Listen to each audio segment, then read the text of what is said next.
कहानी की शुरुआत में हमें भगवान परशुराम की कहानी बताई जाती है कि किस तरह भगवान परशुराम ने 21 बार इस धरती का भ्रमण करते हुए यहाँ से सभी पापियों को खत्म किया था, उनका संहार किया था। इसके बाद उन्होंने ये भूमि कश्यप प्रजापति को दे दी। लेकिन कुछ ही समय के बाद में देवता, असुर और नागों ने भगवान परशुराम से अपने लिए अलग जगह रहने के लिए मांग ली, जिसके लिए भगवान परशुराम ने अपने परशु का इस्तेमाल करते हुए समुद्र को एक जगह से हटा दिया और उस जगह पर एक जंगल बनाया जो कि बहुत ही दैव्य था और वहाँ पर ढेरों चमत्कारियां जड़ी बूटियां थीं। इतना ही नहीं, उन्होंने फिर अपनी तपस्या से वहाँ पर भगवान शिव का एक मंदिर भी बनाया जिसके वो खुद भक्त बनकर आते हैं। और आज वो मंदिर महेंद्रगिरी नाम की जगह पर है, जहाँ के एक बुजुर्ग आदमी को हम देखते हैं जो कि मंदिर के बारे में बताते हुए ये कहते हैं कि ये बहुत ही चमत्कारी मंदिर है और यहाँ का शिवलिंग अपने आप ही प्रकट हो गया था। साथ ही साथ ऐसा माना जाता है कि माँ गंगा खुद यहाँ आकर शिवलिंग का जल अभिषेक करती है। अब यहाँ पर जब किसी की भी जान जाती है तब उसकी आत्मा यहाँ पर 10 दिनों तक भटकती रहती है, जिस दौरान भगवान शिव से प्रार्थना करके वो आत्मा अपने परिवार के किसी भी शख्स के शरीर में प्रवेश कर सकती है और अपने मरने से पहले की अधूरी इच्छा को पूरा भी कर सकती है। जिसका उदाहरण देते हुए वो बुजुर्ग बताते हैं कि करीब 50 साल पहले एक आदमी की मौत के बाद उसके बेटे ने भगवान शिव से प्रार्थना करके अपने पिता की आत्मा को अपने शरीर में बुला लिया, जिसके बाद ये पता चलता है कि असल में उसके मामा ने ही उसके पिता को जहर देकर मरवाया था। जब ये चीज वहाँ के बड़े अधिकारी देखते हैं तो वो उस मंदिर को हमेशा के लिए बंद करवा देते हैं, क्योंकि उनको लगता था कि ये चीज बेकार थी। लेकिन तब भी वहाँ पर लोग आकर पूजा करने लग जाते हैं और मंदिर के बाहर से ही पूजा करके लौट भी जाते थे। अब आगे हमको पता चलता है कि इस वक्त महेंद्रगिरी पर भवानी नाम के एक गैंगस्टर का राज चलता है जो कि अपने इल्लीगल कामों का साम्राज्य यहाँ पर फैला चुका है। अब उन्हीं में से एक क्राइम के बारे में हमको बताया जाता है कि महेंद्रगिरी से रोज 2 पेट्रोल टैंकर्स बाहर जाते हैं, लेकिन भवानी उन 2 टैंकर्स के साथ अपना भी एक टैंकर भिजवाया करता था, जबकि चेक पोस्ट पर सिर्फ 2 टैंकर्स का ही परमिट है। किसी को भी नहीं पता कि भवानी उस टैंकर के जरिए बाहर क्या भिजवा रहा था। अब इस बारे में कुछ गाँव वाले बात कर रहे होते हैं और वो अपने पहचान के ही एक पुलिस ऑफिसर से इस पर एक्शन लेने के लिए भी कहते हैं, जिसके बाद वो ऑफिसर ये जानते हुए भी कि इसमें भवानी इन्वॉल्व है, वो उसे पकड़ने के लिए चला जाता है। जिसके कुछ ही देर के बाद में वो ऑफिसर अधमरी हालत में एक जीप के ऊपर बंधा हुआ वहाँ पर आता है और वो जीप भवानी की ही थी। भवानी को वहाँ देख गाँव के वो लोग उससे माफी मांगते हैं, डरने लगते हैं, पर भवानी उन्हें ये कहते हुए मरवा देता है कि आज तुमने मेरे खिलाफ जाने की कोशिश करी है, फिर कल तुम इससे भी आगे चले जाओगे। जिसके बाद भवानी का बेटा रुद्रा जीप से बाहर आकर उस ऑफिसर को मार डालता है और फिर सीन यहाँ से 2 महीने बाद अनंतपुर नाम की एक जगह पर शिफ्ट होता है, जहाँ पर हम सतीश नाम के एक ठग को देखते हैं जो कि अपने 2 चेलों के साथ लोगों को ठगने का काम किया करता था। और इसका उदाहरण हमें जल्दी ही देखने को मिलता है जब सतीश अपने चेलों के साथ एक ऐसे आदमी के घर पहुंचता है जिसका बेटा कुछ दिनों पहले ही खो गया था, लेकिन अब वो मिल चुका है। असल में उस आदमी ने अपने बेटे के खो जाने के बारे में न्यूज़पेपर में बताया था। सतीश उस आदमी से कहता है कि भले ही तुम्हारा बेटा मिल गया हो, लेकिन पिछले 4 दिन से बिना खाए पिए मैं और मेरी पूरी टीम उसे ढूंढ रही थी, तो तुम्हें कम से कम हमें इन 4 दिनों के खर्चे तो देने ही चाहिए। जबकि सतीश को सुबह ही ये बात पता चली थी कि ये लड़का खो गया था और वो न्यूज़पेपर पढ़ते ही पैसे मांगने आ जाता है, जिसके बाद उसे वहाँ पर पैसे भी मिल जाते हैं। लेकिन जिस आदमी ने ये खबर पेपर के अंदर पब्लिश करवाई थी वो अगले दिन न्यूज़पेपर में ये भी पब्लिश करवा देता है कि मेरा बेटा मिल चुका है और प्लीज कोई उसे अब ना ढूंढे। खैर तभी सतीश की नजर टीवी पर चल रही न्यूज पर जाती है, जहाँ पर महेंद्रगिरी से अनंतपुर आ रही एक बस का एक्सीडेंट हो गया था और उसमें ढेरों लोगों की जान चली गई, जिसके लिए वहाँ के मंत्री जी सभी खत्म हुए लोगों के परिवार वालों को 10 लाख रुपए दे रहे थे। अब इन पैसों के बारे में सुनते ही सतीश अपने चेलों के साथ वहाँ पहुँच जाता है और देखता है कि वहाँ पर 2 ऐसी लाशें थी जिनके परिवार वाले वहाँ पर नहीं आए थे। और अपना दिमाग लगाते हुए सतीश उनमें से एक लाश को अपना भाई बताता है और बड़ी चालाकी से मंत्री से 10 लाख ले लेता है। जिसके बाद हम देखते हैं कि रात में ये ठग एक जगह बैठकर दारू पी रहे होते हैं और ये उस लाश को भी जला देते हैं जिसे उसने अपना भाई बताया था या फिर अपना परिवार वाला बताया था। तभी सतीश उस लाश की तरफ देखकर ऐसा कहता है कि अगर मुझे पता होता कि तुम्हारी कोई आखिरी इच्छा थी तो मैं उसे जरूर पूरा करता। जिसके बाद वो ये देखता है कि जहाँ पर उसने लाश जलाई थी उसकी जो अग्नि होती है उससे कुछ बाहर आ रहा होता है और फिर सीन यहाँ से 1 महीने पहले शिफ्ट हो जाता है, जहाँ पर हम महेंद्रगिरी में भीमा नाम के एक नए पुलिस ऑफिसर की पोस्टिंग होते हुए देख पाते हैं, जो कि उसी ऑफिसर के रिप्लेसमेंट में आया था जिसको भवानी ने मार डाला था। साथ ही में ही भीमा ने खुद भी भवानी के क्राइम्स के बारे में बहुत सुना था, इसलिए उसने अपने सीनियर से रिक्वेस्ट करके महेंद्रगिरी में ही अपनी पोस्टिंग ले ली। जहाँ पर महेंद्रगिरी में आते ही भीमा सबसे पहले भवानी के घर जाता है और उसके लोगों को पीटते हुए वो भवानी को धमकाता है कि मैं 1 महीने तक तुझे अरेस्ट नहीं करूंगा, क्योंकि मैं अपना ट्रांसफर इतनी जल्दी नहीं करवाना चाहता, लेकिन 1 महीना खत्म होते ही मैं तुझे जेल में डाल दूंगा। जिसको सुनकर भवानी की भी बोलती बंद हो जाती है। अब आगे भीमा महेंद्रगिरी में एक नया रूल लाता है, जिसके हिसाब से अगर किसी का कुछ चोरी हो चुका है तो वो पुलिस स्टेशन आकर उस सामान के जितने पैसे होते हैं वो लेकर जा सकता था। जिसके बाद एक आदमी जिसका पर्स चोरी हो गया था वो पुलिस स्टेशन आता है और बताता है कि मेरे पर्स में करीबन 10,000 रुपए थे और वो चोरी हुआ है। जिसको सुनकर भीमा अपने अंदर काम कर रहे सभी ऑफिसर से पैसे लेकर उसे 10,500 रुपए देता है और 500 रुपए उसके पर्स के नुकसान के बदले थे। और भीमा ने ऑफिसर से पैसे इसलिए लिए थे ताकि वो ये जान पाए कि पर्स को ढूंढने का काम पुलिस का है और पर्स ना मिलने पर या फिर कोई भी चीज का नुकसान होगा, चोरी होगी तो उल्टा नुकसान उनका ही होने वाला था। जिसके बाद कुछ देर में ऑफिसर्स उस पर्स के साथ बाकी लोगों की चुराई हुई चीजों को भी ढूंढ कर लेकर आते हैं, जिससे कि वहाँ के सभी लोग जो होते हैं वो भीमा को बहुत ही ज्यादा पसंद करने लगते हैं। एटलीस्ट कोई तो ईमानदार और दबंग पुलिस ऑफिसर वहाँ आ गया था। अब अगले दिन स्टेशन में विद्या नाम की एक टीचर आती है जो कि भीमा को बताती है कि मेरे पीछे रोमियो नाम का एक पागल आशिक पड़ा हुआ है, जो कि मुझे ये धमकी देता है कि मुझसे शादी कर लो वरना मैं तुम पर ऐसे डाल दूंगा। इसलिए मुझे इस वक्त से ही पुलिस सिक्योरिटी चाहिए होगी, क्योंकि वो रिस्क नहीं ले सकती थी। अब भीमा विद्या को देखते ही सीधा फ्लैट हो जाता है और वो खुद उसे पर्सनल सिक्योरिटी देने का फैसला कर लेता है। जिसके बाद वो उसे अपनी बाइक से स्कूल छोड़ने जाता है, जहाँ उसको पता चलता है कि विद्या असल में बॉटनी PhD स्टूडेंट है और वो पार्ट टाइम टीचर का भी काम करती है। आगे भीमा रोमियो को पकड़ लेता है और उसको पता चलता है कि रोमियो असल में एसिड नहीं बल्कि सोडा की बोतल लेकर विद्या को डरा रहा था ताकि वो उससे शादी कर ले। भीमा फिर रोमियो के फोन से विद्या को मैसेज करता है कि मैं तुम पर आज हमला करने वाला हूँ, जिसको पढ़ते ही विद्या डर जाती है और वो भीमा को अपने हॉस्टल बुला लेती है, जिससे कि भीमा का बनाया हुआ प्लान सक्सेसफुल हो गया था ताकि वो उसके करीब रह पाए। अब वहाँ हॉस्टल में विद्या भीमा के अच्छे गेस्चर और लड़कियों की तरफ उसके सम्मान को लेकर काफी इम्प्रेस्ड हो जाती है और उसे वो भी पसंद आने लगा था। जिसके बाद दोनों एक साथ काफी समय बिताने लगते हैं और एक दूसरे से कह देते हैं कि वो एक दूसरे से प्यार करते हैं। उसी दौरान हम महेंद्रगिरी के एक बड़े आयुर्वेदिक गुरु रविंद्र वर्मा के बारे में जान पाते हैं, जिनकी यहाँ विद्या जाया करती थी और वो उन्हें अपने पिता जैसा माना करती।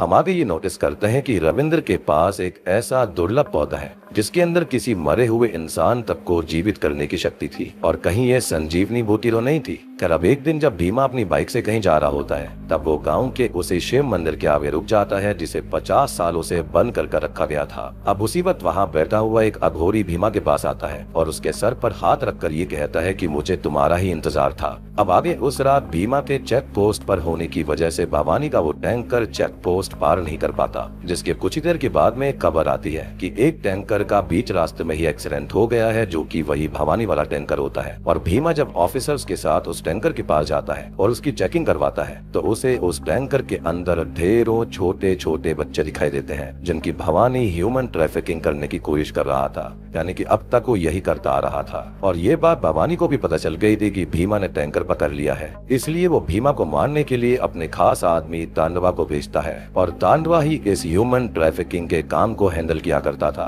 भीमा फिर किसी तरह से बच्चों को वहाँ से भेज देता है, लेकिन तब तक तांडवा के आदमी वहाँ पर आ गए थे, जिन्हें भीमा बड़े अच्छे से तोड़ना शुरू करता है और वो लोग समझ जाते हैं कि वो भीमा को ऐसे नहीं मार पाएंगे। जिसके बाद वो लोग बड़ी ही चालाकी से भीमा के शरीर में फिशिंग हुक्स को मार देते हैं, जिसके ऊपर उन्होंने पहले से ही जहर लगाया हुआ था, जिससे कि कुछ देर में भीमा वहीं पर बेहोश हो जाता है। जिसके बाद तांडवा के लोग उसे समुद्र में फेंक देते हैं और यहीं से सीन भीमा के जुड़वा भाई रामा पर शिफ्ट होता है, जो कि बिल्कुल भीमा की तरह ही दिखता था, लेकिन वो भीमा से पूरा अलग है। रामा एक गुरुकुल में रहता है और वो भगवान शिव का बहुत ही बड़ा भक्त है, जिसका पूरा दिन धर्म के बारे में सिखाने और सीखने में चला जाता था। अब इसके बाद हमें फ्लैशबैक के जरिए भीमा और रामा के अलग होने की कहानी दिखाई जाती है, जहाँ पर हम देखते हैं कि दोनों मंदिर के महंत के बेटे थे।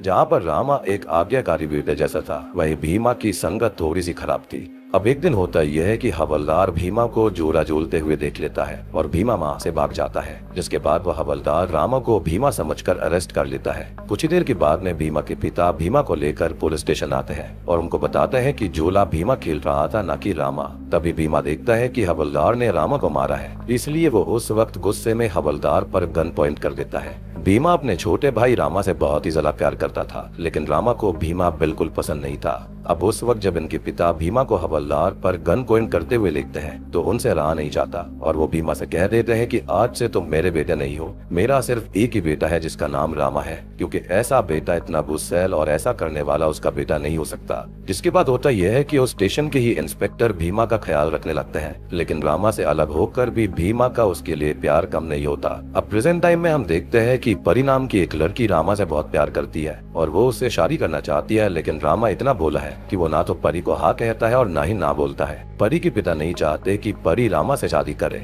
इसलिए वो रामा के साथ भागकर शादी करने का फैसला करती है।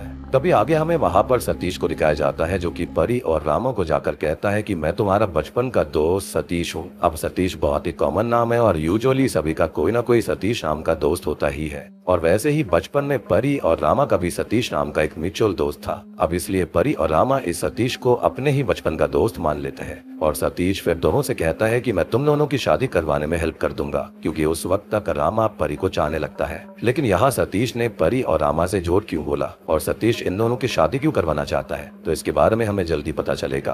अब सतीश रामा और परी को घर से भागने में हेल्प करता है और उन्हें महेंद्रगिरी लेकर जाता है, जहाँ पर रामा को इस बात का पता चल जाता है कि सतीश एक ठग है और वो उनका बचपन का दोस्त भी नहीं है। सतीश फिर रामा को बताता है कि वो यहाँ पर आखिर क्यों आया है, जिसके बाद कहानी 9 दिन पहले शिफ्ट होती है और यहाँ से सभी चीजें एक दूसरे से लिंक होना शुरू हो जाएंगी। तो 9 दिन पहले हम देखते हैं कि भीमा को समुद्र में फेंकने के बाद उसे कुछ मछुआरों ने बचा लिया था, जिसके बाद भीमा फैसला करता है कि वो भवानी और उसके लोगों को नहीं छोड़ेगा, जिसके लिए वो सबसे पहले रुद्रा को मारता है और उसे एक जगह कैद कर देता है और उसका अगला शिकार भवानी और तांडवा होते हैं। पर तभी विद्या को इस बात का पता चलता है कि रविंद्र वैसा आदमी नहीं है जैसा वो उनको समझ रही थी। रविंद्र ने असल में भगवान शिव का वो मंदिर खुलवा लिया है और उसकी आड़ में वो छोटे छोटे बच्चों पर अपने दवाइयों के प्रयोग करता है। उसका मकसद संजीवनी बूटी बनाना है और इसी चीज में भवानी उसका साथ देता है। वो उसे किडनैप किए हुए छोटे बच्चे देता है। अब विद्या ये बात भीमा को बता देती है, जिसके बाद जब भीमा उस मंदिर में पहुंचता है तो वहां पर वो विद्या को घायल हालत में देखता है, जहां पर रविंद्र ने उसके सर पर एक जहरीला तीर रखा हुआ था और वो भीमा से कहता है कि अगर तुझे इन बच्चों को और विद्या को बचाना है तो तुझे अपनी जान देनी होगी, जिसके लिए भीमा मान जाता है और फिर भवानी के लोग भीमा को बुरी तरह से मारने लगते हैं, जिसके कुछ ही देर के बाद में भीमा अधमरा हो जाता है। लेकिन मरने से पहले वो रविंद्र से कहता है कि अगर तुमने मेरे मरने के बाद अपना वादा पूरा नहीं किया तो मैं वापस जरूर आऊंगा। पर विलन तो विलन ही रहता है। रविंद्र भीमा के सामने ही विद्या के सर में वो एरो डाल देता है, जिससे उसकी वही मौत हो जाती है और भीमा भी अगले पल मारा जाता है। जिसके बाद भवानी के लोग दोनों की लाशों को ठिकाने लगाने के लिए जगह ढूंढ रहे होते हैं और तभी उन्हें वो एक्सीडेंट हुई बस मिलती है और वो उसी बस में दोनों की लाशें फेंक देते हैं। अब यहाँ आपको याद होगा कि सतीश जब उस बस एक्सीडेंट से मरे हुए लोगों की लाशों को देखने गया था तो वहाँ पर 2 अनजान लाशें थी, जिनके कोई भी परिवार वाले वहाँ पर नहीं थे। तो वो 2 लाशें किसी और की नहीं बल्कि वो भीमा और विद्या की थी, जिसमें से सतीश ने भीमा की लाश को अपना भाई बताया और उसी रात भीमा की आत्मा ने सतीश को अपनी पूरी कहानी बताई थी। जब आपको याद हुआ कि जब आग में से कुछ निकला था तो वो कुछ और नहीं बल्कि वो यहाँ पर आत्मा थी भीमा की। अब भीमा की आत्मा उससे ये कहती है कि मुझे रविंद्र और भवानी से अपना बदला लेना है और उन बच्चों को भी बचाना है, इसलिए मुझे अपने परिवार के किसी एक इंसान की जरूरत पड़ेगी। और यही चीज मैंने आपको शुरुआत में बताई थी कि इस मंदिर के अंदर, इस जगह के अंदर ये खास चीज थी। अगर कोई रिक्वेस्ट करता है, कोई आत्मा रिक्वेस्ट करती है तो यहाँ पर उसको 10 दिन का टाइम मिलता है। इसी वजह से भीमा की आत्मा ने सतीश को रामा के पास भेजा ताकि रामा उस शिव मंदिर में आ सके, और अगर रामा वहां आकर अपने गले में पहना हुआ रुद्राक्ष तोड़ देता है और भीमा को बुलाता है तो भीमा की आत्मा उसके शरीर में आ जाएगी और फिर भीमा अपना बदला ले सकता था। अब ये सभी बातें सतीश रामा को बताता है, लेकिन इससे पहले कि रामा कुछ करता, भवानी के लोग वहां आकर सभी लोगों को रविंद्र के कहने पर उसी मंदिर के अंदर लेकर जाते हैं, क्योंकि भवानी और रविंद्र को भी रामा को देखकर लगने लग गया था कि ये शायद से भीमा ही है। लेकिन जब रविंद्र सामने से रामा को देखता है तो वो समझ जाता है कि ये भीमा का जुड़वा भाई है। रविंद्र फिर रामा के सामने ही बच्चों पर प्रयोग करना शुरू कर देता है और रामा बस बेबस बैठा वहाँ पर कुछ नहीं कर पा रहा था। जिसके बाद परी उसे आकर कहती है कि तुम्हें भीमा को बुलाना ही पड़ेगा, तुम्हें अपने भाई को बुलाना होगा, वरना ये सब पापी सभी बच्चों को मार डालेंगे। अब रामा फिर जिंदगी में पहली बार भीमा को भाई कहकर बुलाता है और अपना रुद्राक्ष तोड़कर भीमा की आत्मा को आने के लिए कहता है। जिसके बाद भीमा की आत्मा रामा में आ जाती है और इससे रामा में ढेरों शक्ति आ गई थी। रामा फिर एक एक करके सभी को मारते हुए रविंद्रा तक पहुंच जाता है। लेकिन जैसे ही वो रविंद्रा को मारने वाला होता है कि तभी वो अपने चारों तरफ एक सुरक्षा कवच बना लेता है, जिससे कि आत्मा उसके आर पार नहीं जा सकती थी। तभी हमको पता चलता है कि रविंद्रा इन शक्तियों को पाने के लिए काला जादू भी किया करता था और उसका मकसद है कि वो भगवान बन जाए। लेकिन तभी मूवी का सबसे ज्यादा गूज़ बम्स देने वाला सीन आता है, जहाँ पर हम रामा के पीछे भगवान परशुराम की परछाई को देख पाते हैं। जी हाँ, यानी कि छोटे बच्चों को बचाने के लिए और अधर्म को मिटाने के लिए परशुराम जी आज भी यहीं पर एक जंगल के अंदर मौजूद थे। और ये सारी कहानियां कहानी नहीं बल्कि सच था। और तभी उनके आशीर्वाद से रामा एक परशु लेकर सभी को काटते हुए आगे बढ़ता है, जिसके बाद रविंद्रा की शक्तियां भी उसे रोक नहीं पाती और वो रविंद्रा के हाथों को काट डालता है। फिर वो रविंद्रा को बिल्कुल वैसे ही एरो से मारता है जैसे उसने विद्या को मारा था। और फिर ये सीन यहीं पर कट हो जाता है, यानी कि उसने सबको बचा लिया। अब मूवी की एंडिंग में हम 2 साल बाद का सीन देखते हैं, जहां पर रामा और परी का एक बेटा हुआ था और रामा उसका नाम अपने भाई की याद में भीमा रखता है।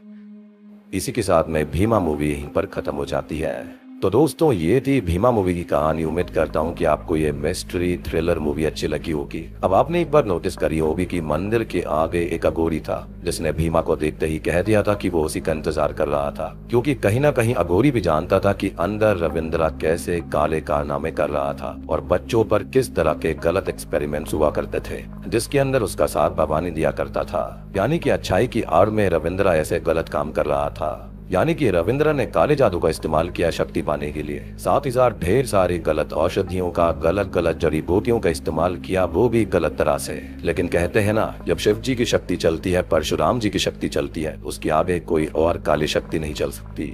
मूवी देखने में काफी इंटरेस्टिंग है, काफी बढ़िया फाइट सीन्स है, इसको देखने में मजा आता है, मिस्ट्री काफी बढ़िया है। उम्मीद करता हूँ कि आपको ये मूवी अच्छी लगी होगी। अच्छी लगी है तो वीडियो को लाइक कर देना, चैनल के ऊपर नए हैं तो सब्सक्राइब कर लीजिए।